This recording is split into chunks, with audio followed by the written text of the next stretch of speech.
I just found out through my seal Scarlett that my husband Thomas has been telling his entire family that I basically trapped him into marriage because I was desperate not to be alone at 30. We've been married for 3 years, together for 5, and I thought we were happy. I'm still in shock. So last Thursday, Scarlett messaged me asking if I wanted to grab lunch. We're not super close, but get along fine. I figured whatever, probably just wants to catch up. We met at this bistro near my office, and I could tell something was off right away. She kept fidgeting with her napkin and couldn't even look me in the eye. After some awkward small talk, she finally blurted out that she needed to tell me something. At a family gathering I couldn't make it to, was visiting my sick aunt. Thomas got drunk and started telling everyone how I had pressured him into proposing, because I was terrified of being single after 30. He went on about how I dropped hints constantly, talked about all my friends getting married, and basically manipulated him into feeling like he had to propose or I'd leave. I just sat there with my mouth hanging open. None of that ever happened.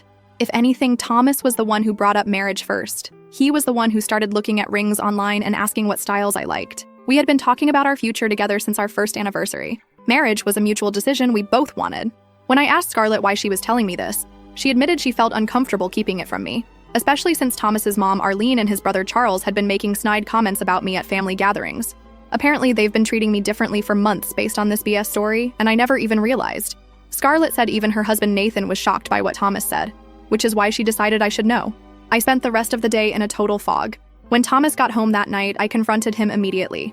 I told him exactly what Scarlett had said and asked him to explain himself. He got super defensive, claiming Scarlett was exaggerating and that he'd just made an offhand joke that everyone took too seriously. When I pushed him, he finally admitted he'd said those things but insisted it was just guy talk that got out of hand. I asked him why the hell he would say something so blatantly untrue, and he started backpedaling, saying I was overreacting and that it wasn't a big deal. He kept trying to dismiss it as just him venting after we'd had a fight earlier that week, over him forgetting our anniversary plans, BTW.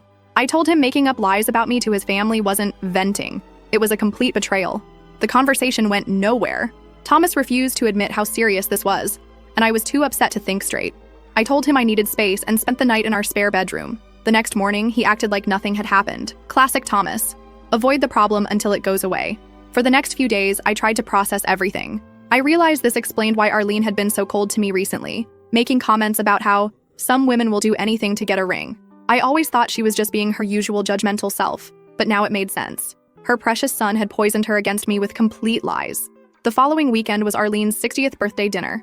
Thomas insisted we still go, saying it would look bad if we canceled. I agreed, but only because I wanted to clear my name. Looking back, probably not my smartest move. The dinner was at this fancy restaurant with the whole family there. Arlene, Charles and his wife Paula, Scarlett and Nathan, and some other relatives. The tension was unbearable. Arlene barely acknowledged me, and Charles kept giving me these smug looks. I tried to act normal, but by dessert, I couldn't take it anymore. When everyone was finishing their cake, I decided it was time. I took a deep breath and addressed the entire table. I said I'd recently learned that Thomas had told them all a story about me pressuring him into marriage, and I wanted to set the record straight. I explained that it simply wasn't true, that marriage had been a mutual decision, and that I was hurt that he would misrepresent our relationship like that. Everyone looked at Thomas, who was turning red. Arlene started making excuses for him, saying he probably didn't mean it that way. That's when I turned directly to Thomas and asked him, right there in front of everyone, why he would lie about something so important to me. And that's when he said it. Looking me straight in the eyes with this cold expression I'd never seen before, he said, "Well, it's not like you're some great catch anyway." I felt like I'd been slapped across the face.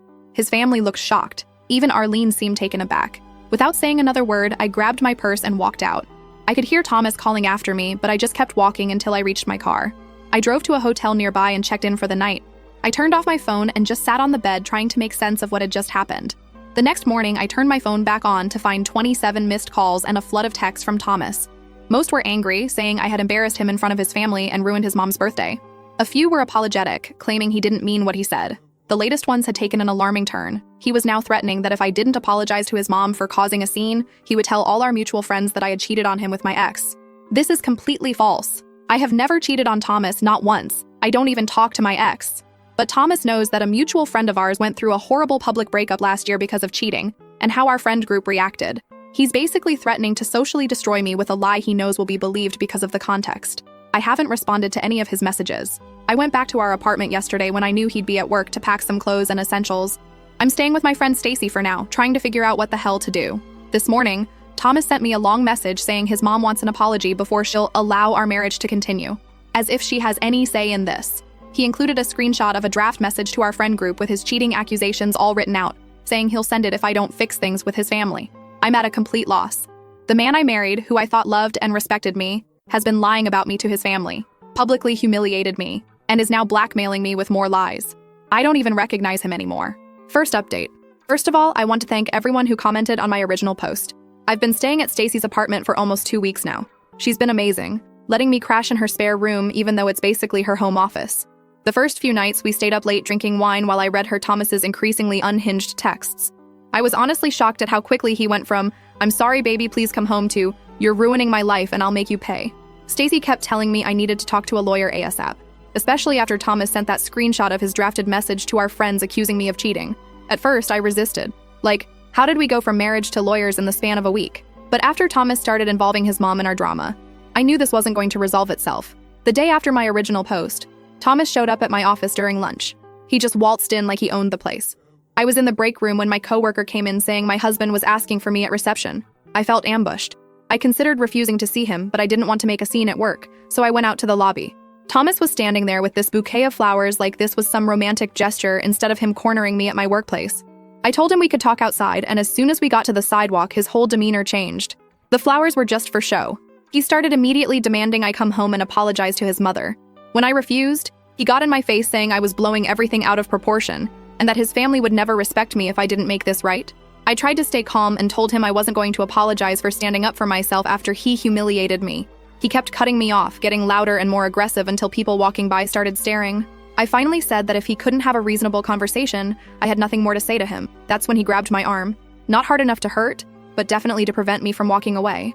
I looked him straight in the eyes and said if he didn't let go of me immediately, I would scream and call security.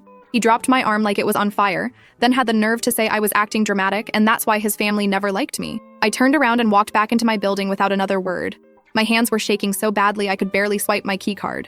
When I got back to my desk, I had a string of texts from him saying I had embarrassed him again and that I would regret not fixing this while I had the chance. That was the moment I decided to take Stacy's advice and call a lawyer. The lawyer, Paula, not Thomas's sister-in-law, different Paula, was straight to the point. After reviewing the texts and hearing my story, she said Thomas's behavior was following a classic pattern of escalation and that I needed to protect myself. She advised me to communicate only in writing so everything is documented, not meet with him alone under any circumstances, start gathering financial documents and information, consider filing for a legal separation. I felt sick hearing her talk about separation. Despite everything, there was still this part of me that kept thinking, but we're married, we're supposed to work through problems. Paula must have seen it on my face because she said something that really hit me. Marriage is a partnership based on mutual respect. Threatening to spread lies about you isn't respect. It's a violation of trust. That phrase, violation of trust, kept echoing in my head for days. After the lawyer appointment, I sent Thomas a message saying I wanted to meet in a public place to talk about our situation. I suggested Saturday afternoon at a coffee shop near Stacy's place. He agreed surprisingly quickly, which made me suspicious but also hopeful that maybe he'd calm down. I arrived early and picked a table with a clear view of the door.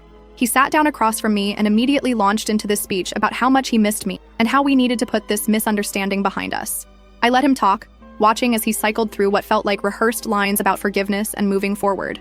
When he finally paused, I asked him directly, "Why did you tell your family I manipulated you into marriage?" He sighed like I was bringing up ancient history and said he was just frustrated after an argument we'd had and wanted some sympathy from his family. He claimed he didn't think they'd take it so seriously or that it would get back to me. I called bullshit on that. I reminded him that according to Scarlett, he'd been saying these things for months, not just after one argument, and that his family had been treating me differently because of his lies. He tried to interrupt, but I kept going. I asked him how he would feel if I told my family he was emotionally manipulative and threatening, because that's what was actually happening. He leaned in and said in this low voice that he wasn't threatening me. He was just trying to protect himself because I was trying to turn everyone against him. When I mentioned the screenshot of the message accusing me of cheating, he had the nerve to say it was just a bluff to get me to come home where we could work things out privately. I told him there was nothing to work out if he couldn't even admit what he'd done wrong. He kept deflecting, saying I was making too big a deal about a few comments to his family, that everyone vents about their spouse sometimes. I pointed out that venting is complaining about real things, not making up complete lies that damage someone's reputation. We went back and forth like this for almost 2 hours. Every time I thought we were getting somewhere, he'd twist things around or minimize what he'd done. He refused to acknowledge that threatening to spread lies about me was wrong, insisting he was just desperate to save our marriage. By the end, I was mentally exhausted. As we were about to leave, he told me his mother wanted to have lunch with me to clear the air. I laughed out loud at that. The woman who believes I manipulated her son wants to clear the air? Thomas got annoyed and said Arlene was upset about the scene at her birthday and wanted to make peace. I told him I'd think about it, knowing full well I had zero intention of sitting through a lunch where I'd be expected to apologize for his behavior. The meeting with Thomas left me feeling even more confused and frustrated. The next day, I was scrolling through Instagram when I noticed something odd. Thomas had posted a photo of us from our anniversary dinner last year with a long, emotional caption about working through tough times and being committed to our marriage no matter what. He tagged me in it, which meant all our mutual friends would see it. This pissed me off for two reasons. First, he was creating this public narrative that we were just going through a rough patch but working it out. Second, he knew I would see it and have to either respond or look like I was ignoring his heartfelt message. It was manipulation, plain and simple. I texted him immediately. Take down that post. We are not working through anything until you take responsibility for lying about me to your family and threatening me. He responded saying he was just trying to show me he was committed to us and that I was being unnecessarily hostile.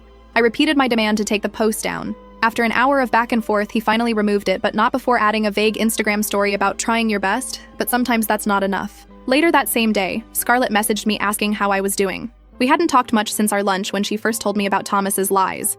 I gave her a brief update, and she mentioned that Thomas had been telling people I was refusing to talk to him and that he was worried about me. The narrative he was creating was that I was the unreasonable one who wouldn't communicate, when in reality, I was the one who had suggested meeting to talk. I asked Scarlett what else Thomas had been saying. She was hesitant at first, but finally admitted that at a recent family dinner, that I obviously wasn't at, Thomas had told everyone I was going through something and asked them all to be patient with me. Apparently, Arlene had gone on a rant about how marriage is sacred, and people today give up too easily when things get hard. The whole family was now under the impression that I was having some kind of emotional crisis. I thanked Scarlett for telling me the truth and asked her to keep me updated if she heard anything else. I was grateful to have at least one person in Thomas's family who seemed to see through his manipulation. That weekend, things escalated again. I had arranged to go to our apartment to pick up more of my clothes and some work files I needed. Thomas knew I was coming. We had explicitly discussed the timing so he wouldn't be there. But when I arrived, not only was Thomas there, but Arlene was too. They were sitting in the living room like they were waiting for an ambush intervention. Arlene stood up as soon as I walked in and started saying how worried they all were about me and how they wanted to help. I was so shocked I just stood in the doorway staring at them. Thomas had this concerned expression that I now realize was completely fake. I told them I was only there to get my things and wasn't interested in having a conversation. Arlene started following me around the apartment, talking about family loyalty and how marriage takes work from both sides. I tried to ignore her, focusing on gathering my stuff, but she wouldn't stop. When she said, "Thomas told us everything about your insecurities around turning 30, I lost it. I whipped around and told her that her son had been lying to her, that I had never pressured him into marriage, and that he was now threatening to spread false rumors about me if I didn't apologize to her for his behavior." Arlene looked genuinely surprised for a moment before her face hardened. She said I was clearly upset and not thinking straight. Thomas jumped in, saying, "See what I mean, Mom? She twists everything I say." That's when I realized this whole setup was to show his mother how unreasonable I was being. I grabbed my phone and started recording. I told them both that I was documenting this ambush, which they knew I didn't consent to, and that I would be leaving immediately. Arlene tried to block the bedroom door, saying we needed to talk like adults. I held up my phone and said if she didn't move, I would call the police for unlawful detainment. She stepped aside, muttering something about dramatic millennials. I grabbed what I could and left as quickly as possible. In the car, I broke down completely. The level of manipulation was terrifying. Thomas had deliberately set me up to look unstable in front of his mother. They were working together to gaslight me into thinking I was the problem. When I got back to Stacy's, I immediately called my lawyer. She advised me to send Thomas a formal communication stating that I would only collect the rest of my belongings with a neutral third party present and that any further communication should go through her. She also suggested I start the legal separation process immediately. The next morning, I received a long text from Thomas saying he was sorry about the misunderstanding yesterday. He claimed he forgot I was coming and his mom had just stopped by to drop off some food. He said my overreaction showed how much we needed to sit down as a family and work things out. The blatant lie infuriated me. I didn't respond directly, instead forwarding the text to my lawyer. Through my lawyer, I arranged to have a moving company pack up my essential belongings while Thomas was at work. Stacy went with me to supervise. We got everything done in under 2 hours. Clothes, personal items, important documents, and a few sentimental things. I left most of the furniture and household items. I just wanted out. I've also decided it was time to move out of Stacy's and get my own place. As generous as she's been, I need my own space to process everything. I found a month-to-month rental that I can move into next week. Thomas doesn't know the address, and I'm going to keep it that way. Yesterday, I received a certified letter from Thomas. Inside was a handwritten letter saying he's been talking with his pastor who helped him realize he's been unfair to me. He claimed he's working on himself and asked for a chance to make things right. The letter seemed sincere, which made me hesitate for a moment, until I got to the part where he said his pastor suggested we meet with his entire family to clear the air and start fresh with honesty. This feels like another manipulation tactic coordinated with his mother. I haven't responded to the letter yet. What pastor would suggest bringing his entire family into our marital issues? It's obviously another setup. Thomas has also started reaching out to mutual friends. Several people have messaged me saying he's been telling them he's worried about me and asking if they've heard from me. He's building this narrative that I'm the one acting irrationally. A few friends have asked me directly what's going on, and I've given them the bare minimum, that Thomas and I are separating and I need some space right now. One of our closest friends, Eva, called me yesterday and told me Thomas had been telling people I was struggling with some personal issues that were affecting my judgment.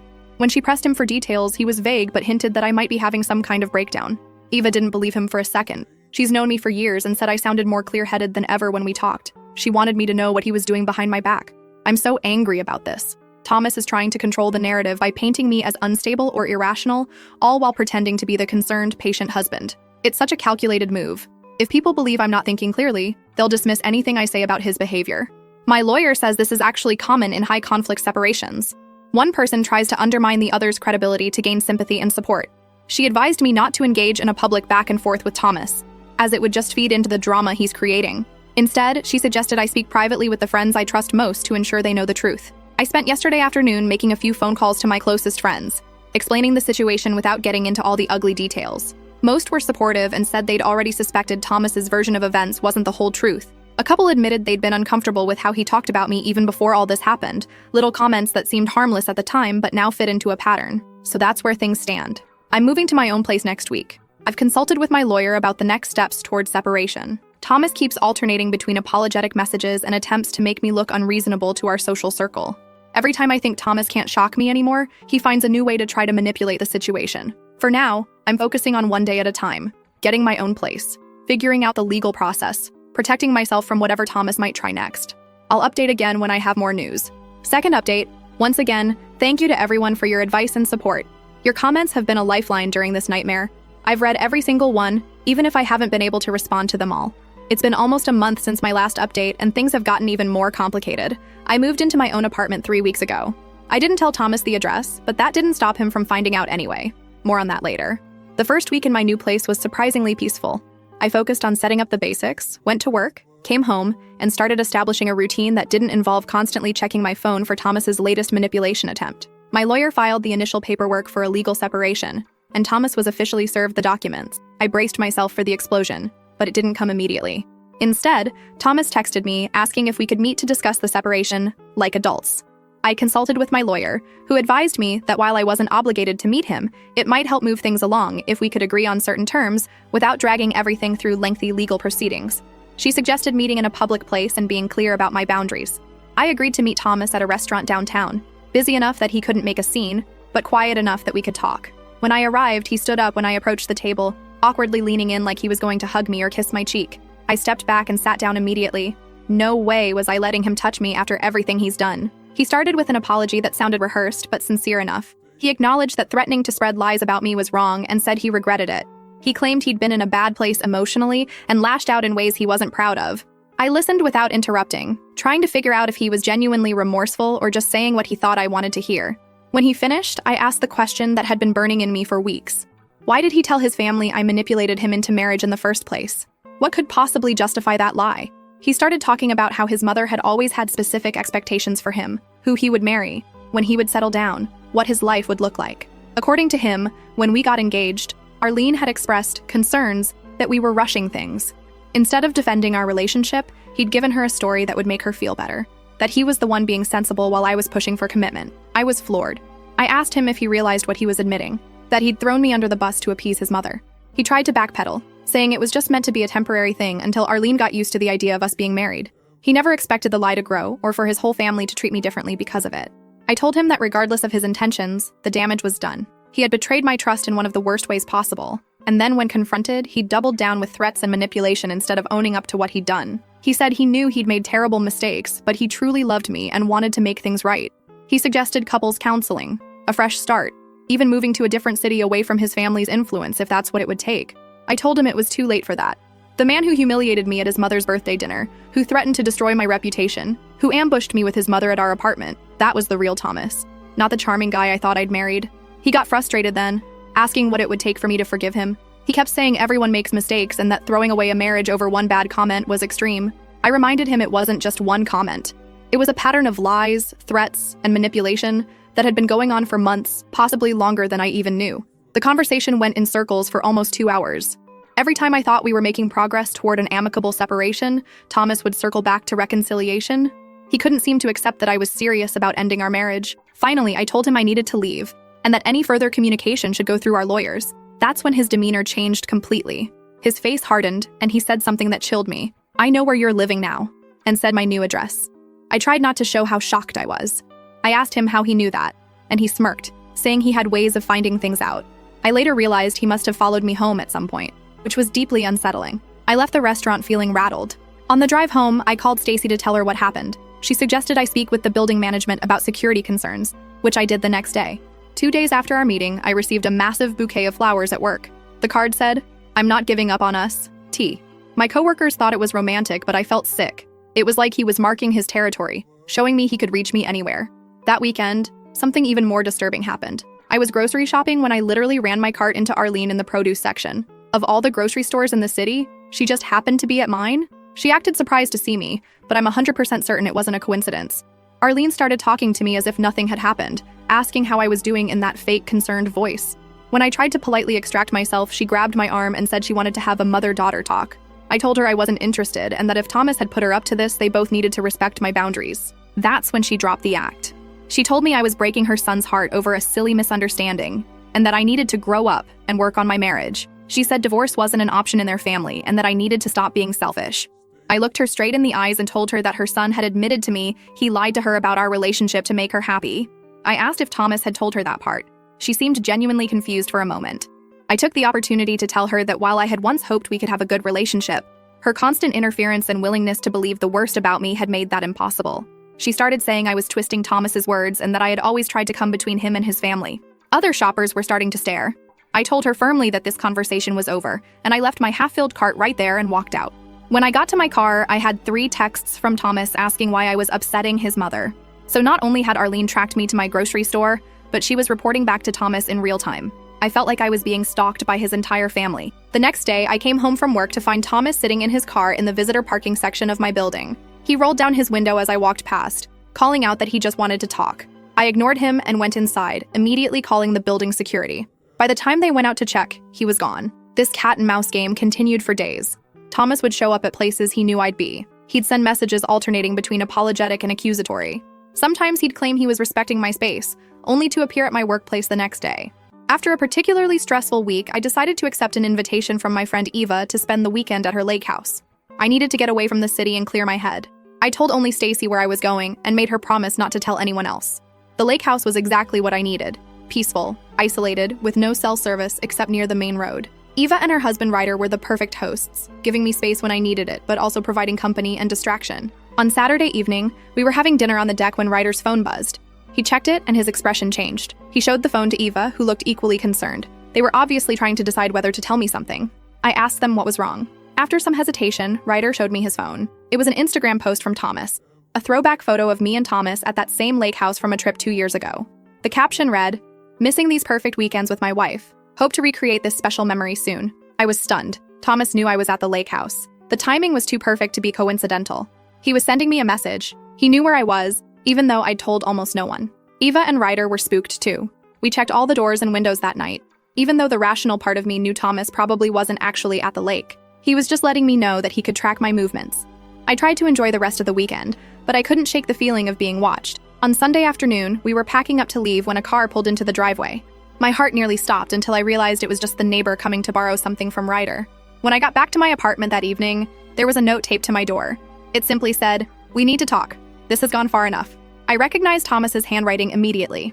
I took the note directly to the building manager, who checked the security footage. Sure enough, it showed Thomas talking his way past the front desk by claiming he was my brother dropping off an important document. The building manager was apologetic and promised to circulate Thomas's photo to all security personnel with strict instructions not to let him in under any circumstances. I thanked him but still felt violated. My own home didn't feel safe anymore. The next morning, Thomas sent me a long text. He said he'd been thinking about everything and realized his approach wasn't working. He apologized for showing up uninvited and for the Instagram post. He said he was having trouble accepting that our marriage was over, but would try to respect my decision. I didn't respond. I'd heard similar promises from him before, only to have him show up at my workplace or apartment days later. For about a week, things were quiet.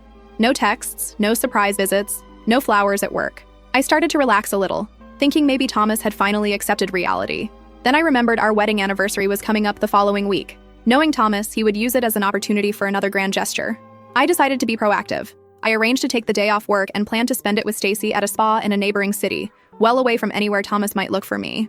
The night before our anniversary, I had trouble sleeping. I kept thinking about how different my life was from what I'd imagined when we got married. I thought we'd be celebrating our anniversary together, maybe planning for the future. Instead, I was literally hiding from my husband, afraid of what dramatic gesture he might attempt next. Our anniversary came, and I successfully avoided whatever Thomas had planned by being nowhere near my usual locations.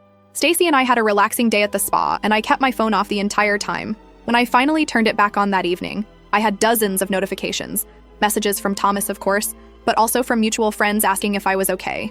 Apparently, Thomas had gone to my office with an enormous bouquet and a photographer, planning to recreate our first date during my lunch break. When I wasn't there, he'd made a scene, demanding to know where I was and accusing my coworkers of hiding information from him. Security had eventually escorted him out. He'd also posted a long public message on Facebook about fighting for our marriage and not giving up on love, tagging me and dozens of our friends.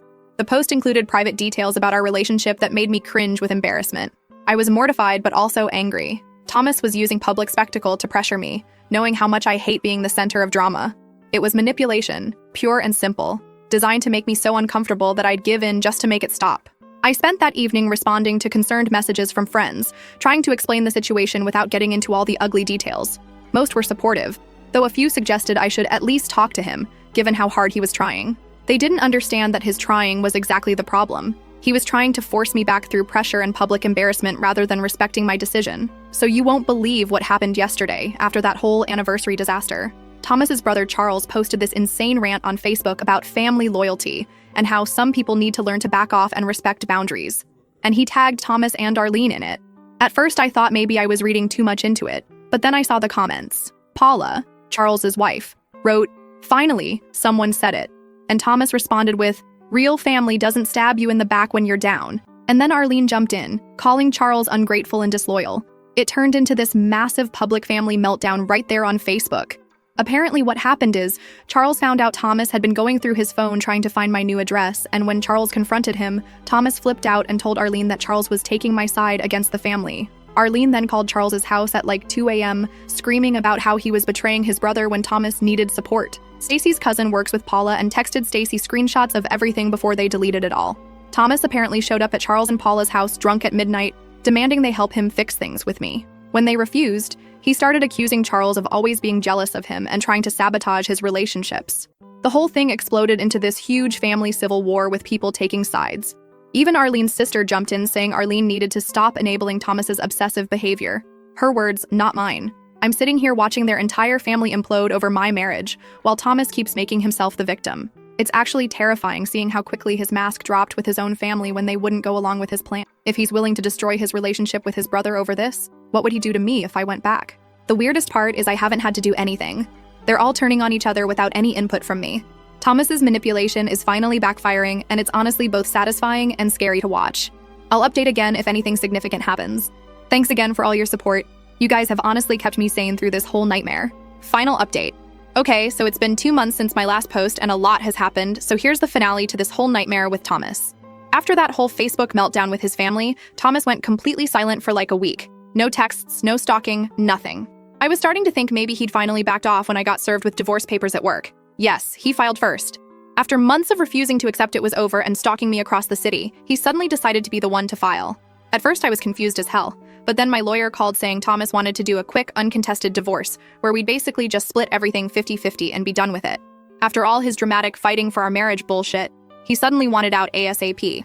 My lawyer was suspicious but said if he was being reasonable, we should take the opportunity. 2 days later, I found out why the sudden change. Thomas had started dating someone new already, some girl from his gym. He'd posted a photo with her on Instagram with the caption, "Sometimes the universe has other plans." Like he wasn't just obsessively trying to get me back days earlier. The audacity of this man is truly unbelievable. Honestly, I was fucking relieved. I signed those papers so fast my lawyer was like, maybe read them first? But they were exactly what she said. 50-50 split, no alimony, clean break. We were officially divorced 3 weeks later. Thomas even let me keep all the wedding gifts from my side of the family without arguing. The fallout with his family has been wild though. That Facebook fight was apparently just the beginning. Charles and Arlene are basically not speaking anymore after Charles told her she needed therapy for her obsession with controlling Thomas's life. Paula told Stacy's cousin that Arlene actually showed up at the gym to approve of Thomas's new girlfriend.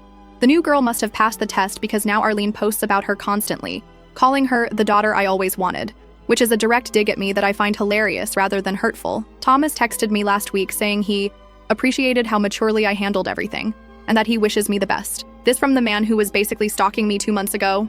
I didn't respond because fuck that, but it shows how quickly he rewrote our entire history in his head once he had a new target for his attention. As for me, I just signed a lease on a new apartment across town, got a promotion at work, and have zero interest in dating anyone anytime soon. My lawyer actually helped me draft a cease and desist letter to send if Thomas ever starts his stalking shit again, but so far he's been too obsessed with creating his new perfect relationship narrative to bother with me. Every single one of our mutual friends now knows exactly what happened, not because I went around telling everyone, though I did tell my closest friends the truth, but because Thomas's behavior was so erratic and public that nobody believes his version of events anymore. So that's it. I'm officially divorced from a man who told his family I manipulated him into marriage, publicly humiliated me at his mom's birthday, threatened to spread lies about me cheating, stalked me for weeks, and then suddenly moved on like none of it happened. The emotional whiplash of the past few months has been unreal.